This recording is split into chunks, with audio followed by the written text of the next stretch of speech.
I-discuss muna natin ang current situation para malaman natin kung para sa iba ang reading o hindi. Dito ang side mo at dito naman ang side ng person mo.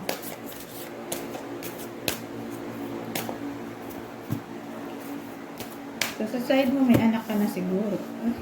That wallflower. Wallflower. Oh! Male. So, lalaki ka siguro. O kung babae ka, mag-resonate lang sa'yo ang reading na to kung in-embody mo ang masculine energy. Okay? So, meron tayong lalaking maputi o male energy. So, again, side mo yan, ha? Para malaman mo kung para sa ibang reading o hindi. Pero may anak ka na. Wait lang. Para buo na ang kwento. Tingnan natin to. Oh, blonde female. Anong di kita mo?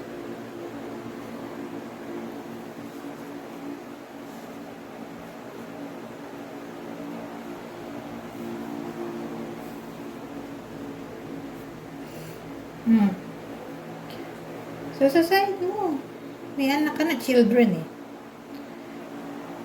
So, ang side mo, may anak. Wallflower.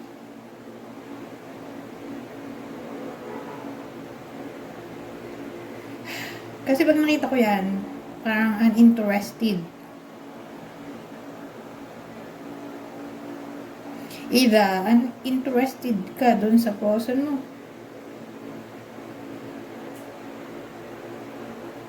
O yung person mo uninterested sa'yo. Kasi ano siya eh. Nakita niyo babae. Nasa party ito. Tapos nakaupo lang siya doon.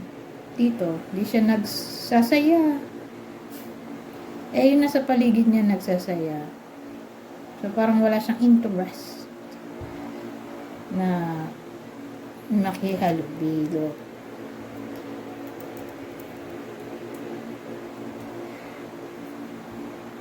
Uninterested o disinterest? So, correct ko lang yung English ko. Disinterest. Imbis na uninterest. So, disinterested ka makihalubilo sa iba o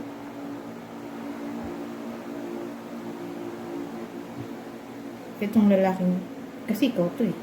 O yung person mo disinterested sa'yo. Eh, ano itong short term? Ito side ng person mo, short term money. Blonde, female.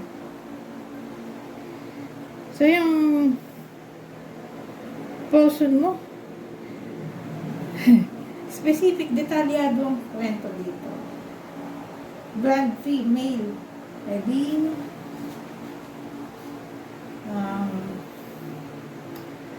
may kulay buhok niya. Kita niyo kulay orange. Orange yung buhok. Buhok neto. Basta hindi itim ang buhok. Baka mo like lalaki talaga bida dito. Pero who knows? Kung yung iba sa inyo foray na ang person, eh di malamang iba talaga kulay ng buhok niya. Pwedeng dilaw. Basta hindi itim.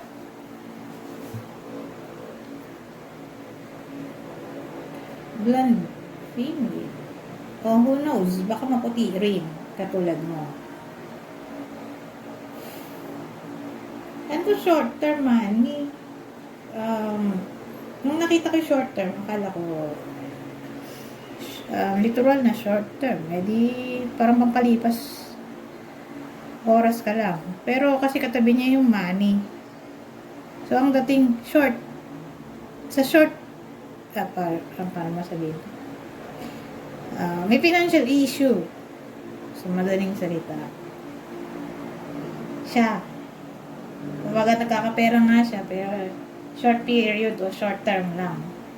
Parang dumaan lang sa kamay niya. Siguro madami siyang utang. O maraming kailangan babayarin. O may nangungutang. Basta ganyan ang situation niya. Okay, dito. Ito sa'yo eh. Pero sino kaya to? Wallflower. Pero katabi kasi nito to. Hindi ka interested sa kanya.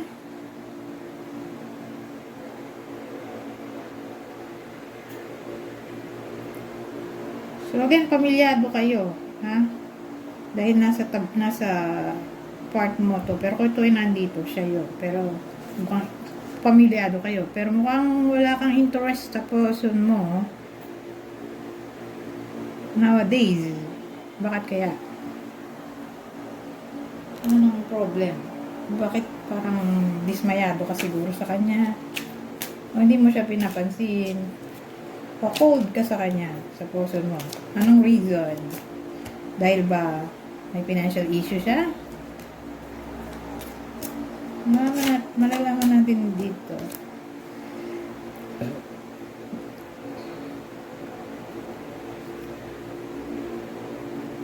Ano to? Ni-ignore mo siya. Nagdududa. Ano to? Doubting na naman. Patulit yung doubt dito. Yung ignore, naging neglect na dito. Isa lang yun. Nangyari. May secret kasi dito. Ito struggle.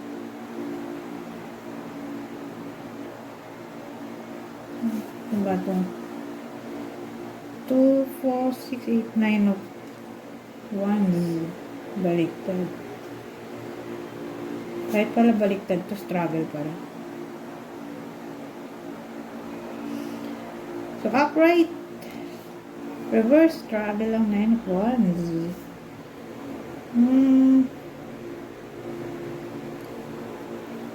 Ano kaya ito?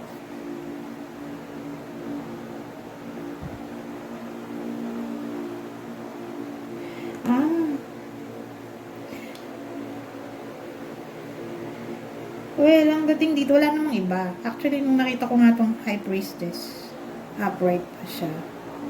Niisip ko, baka may iba. Kaya wala kayong interest. Hindi. Ang reason, kaya parang ni-ignore mo siya, ni-neglect, ay dahil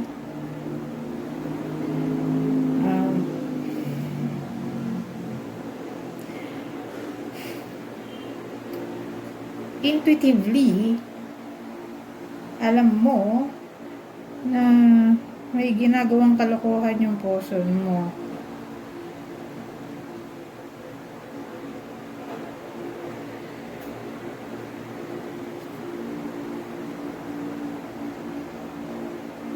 Oo, tungkol sa pera. Parang walang ambisyon yung person mo.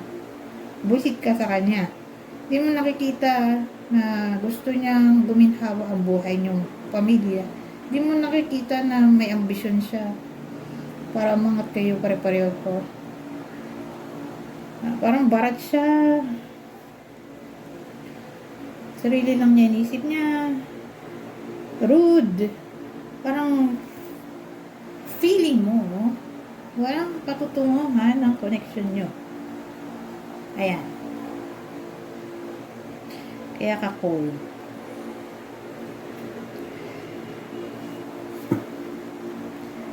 So, siya. Ano tayo sa kanya? Ang feeling din niya sa iyo. Hindi niya masabi.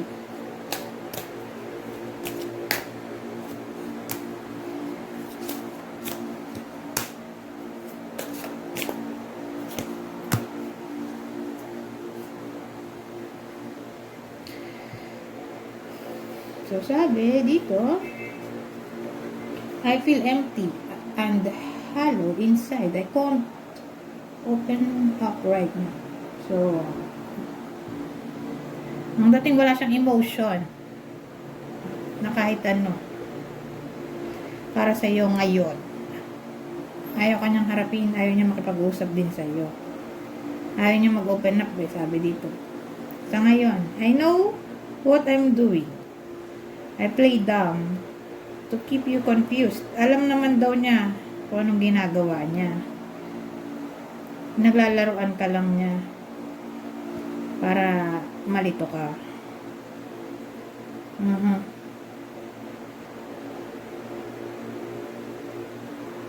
No one else makes me feel the way you do, but I'll take it to the grave before I tell you.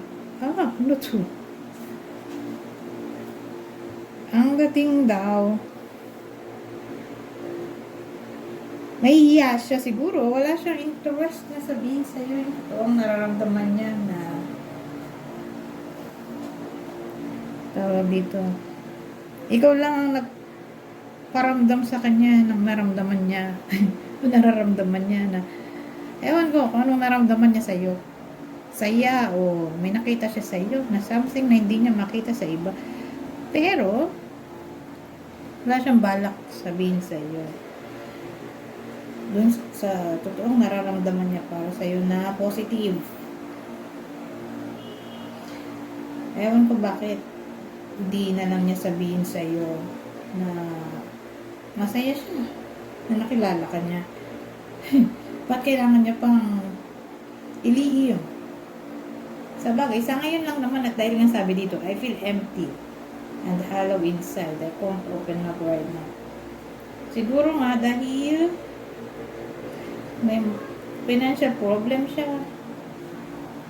o dahil wala siyang work, baon siya sa utang, o baka nga dahil nalilito siya ngayon sa takbo ng buhay niya na parang hindi kanya maharap dahil siya nga sarili niya hindi niya maharap, ikaw pa kayo. So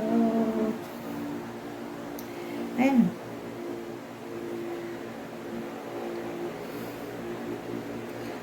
punta tayo sa clue.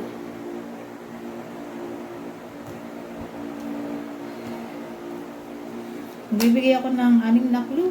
Kunin nyo lang ang clue na sa tingin niyo para sa inyo. Okay? Ito yung clue ng partner nyo kasi ang subject natin ay earth signs.